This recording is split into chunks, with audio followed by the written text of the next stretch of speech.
They don't teach you this in school, not in math class, not in economics, not even in personal finance, if you're lucky enough to get one. Yet these 5 habits are silently stealing your future. They don't come with warning signs. They don't show up in breaking news headlines. They don't punch you in the face. Instead, they whisper. They blend into your daily life. They feel normal, and that's the most dangerous part. Because when something feels normal, you don't question it. You assume it's just how life is. You go to work, you pay your bills, you reward yourself, you buy things to keep up. You tell yourself, I deserve this. And on the outside, everything looks fine. But deep down, your financial foundation is cracking. Not from one big decision, but from the quiet daily choices no one talks about. This isn't about being lazy. It's not about lacking intelligence. It's about being conditioned. Conditioned to live paycheck to paycheck. To chase validation instead of freedom. To confuse looking rich with being wealthy. And the worst part? Most people never realize it until it's too late. Until they're trapped in a job they hate, drowning in debt, and wondering where the time went. But not you, because you're here, you're aware, and today we change that. Let's uncover the 5 silent habits keeping you poor and how to break free. Spending like you need to impress people. Let's start with something most people get wrong. You're not broke because you don't make enough money. You're broke because you're spending it to impress people who don't actually matter.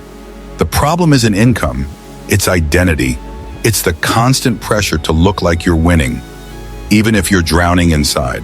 So you buy the shoes, you upgrade the phone, you lease the car, you order that dinner you can't really afford, you dress up for people whose names you barely remember. And the worst part? It feels normal, because everyone's doing it. But here's the truth no one says out loud. You don't need to look rich. You need to be rich. And being rich doesn't mean having more stuff. It means having more freedom. Real wealth is quiet, it's peace of mind, it's waking up without money stress, it's being able to walk away from a job that kills your soul. Fake wealth is loud, it's Instagram stories, it's designer bags on credit, it's going broke to look rich. The truly free don't need validation. They're not performing, they're planning, they're investing, they're building. So next time you're about to spend money to keep up, stop. Ask yourself one simple question. Is this for me or for their opinion of me? That one question can change your life.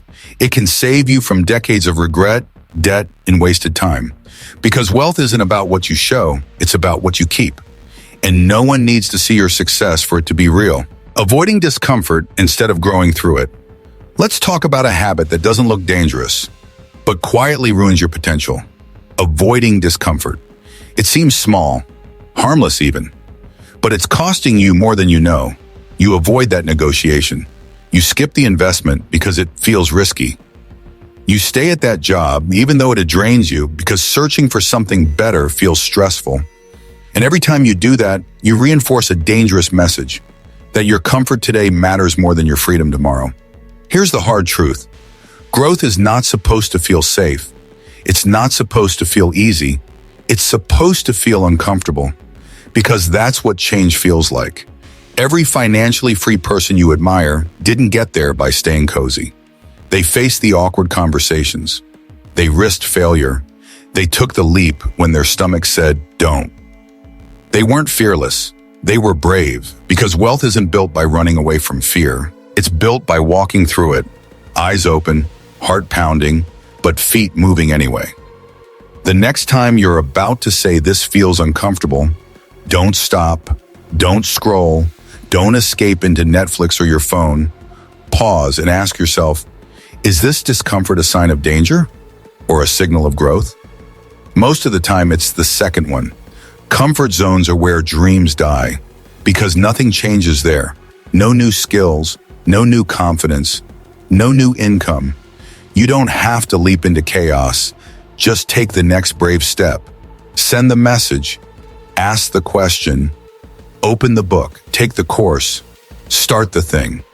Because every time you lean into discomfort, you grow. And every time you grow, so does your wealth, your confidence, your life. Your future self isn't begging you to be comfortable. They're begging you to be courageous, thinking too small and planning for survival, not wealth. You've heard it 1,000 times. Just get a safe job, save some money, and retire at 65. That mindset, it was built for a different time, a time when savings grew in the bank, jobs were stable for life, and retirement was actually secure. But today, inflation devours your savings. Debt is normal. And job security, it's a myth. The so-called safe path is often the riskiest one now. Poverty isn't just about not having money. It's about planning your life just to survive, not to thrive. It's about thinking small, settling, playing defense when you should be building offense. Wealthy people don't just work for money, they build systems. They don't just save, they invest.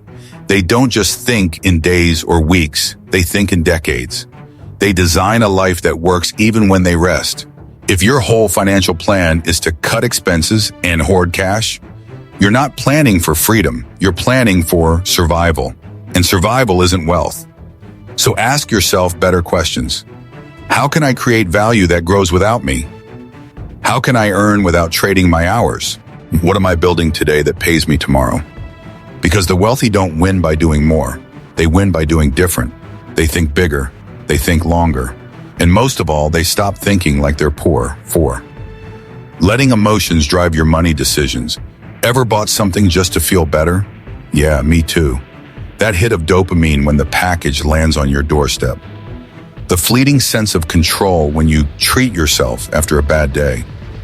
But here's the hard truth. Emotional spending is financial self-sabotage in disguise. And the worst part? It doesn't feel reckless. You're not at the casino blowing thousands. You're just trying to cope. But those little "I deserve this" moments, they add up. And they quietly rob you of the wealth you could have built. The wealthy, they don't buy when they're sad. They don't invest when they're angry. They pause, they breathe, they let emotions settle before decisions rise. Because they know, money moves made in a storm rarely sell you to safety. So next time you feel that itch to swipe, tap, or click buy now, pause. Ask yourself, what am I really feeling? What am I really needing right now?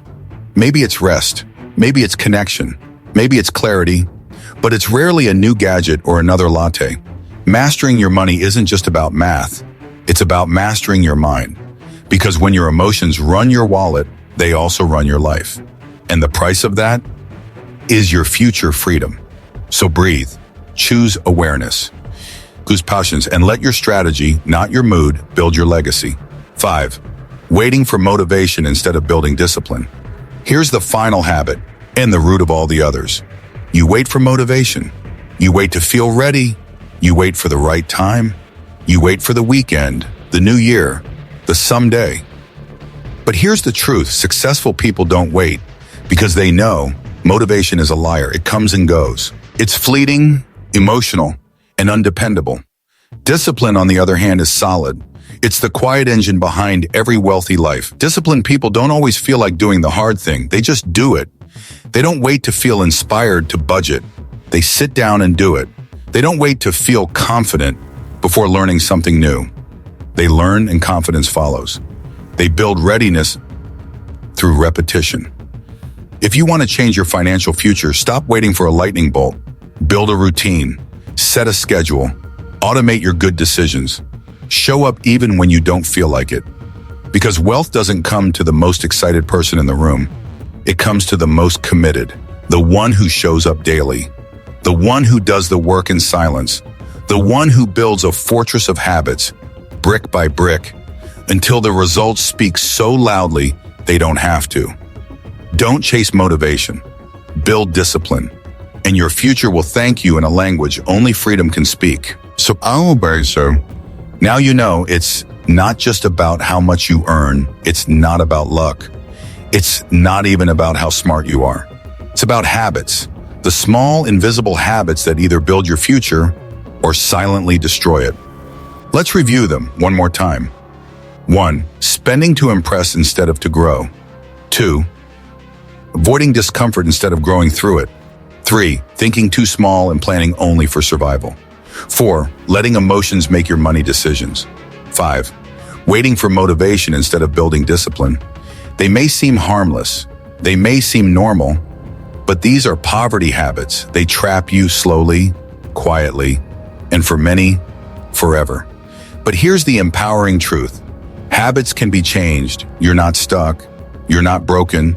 You've just been programmed, like most of us. But now you're also aware, and awareness is the beginning of freedom. So what do we do now? We choose better. We build new habits. We replace reaction with intention. We stop being victims of our money and start becoming masters of it. If this video sparks something inside you, comment below. No more poor habits. I read everyone. Subscribe to this channel for more mindset upgrades, wealth habits, and tools to build a disciplined, unstoppable life. Share this with one person you care about, because poverty isn't always about circumstances. Sometimes it's just about never questioning your default habits. Let's rewrite that together, because small habits make loud impact when done consistently. Your wealth doesn't start with money. It starts with the habits you choose today.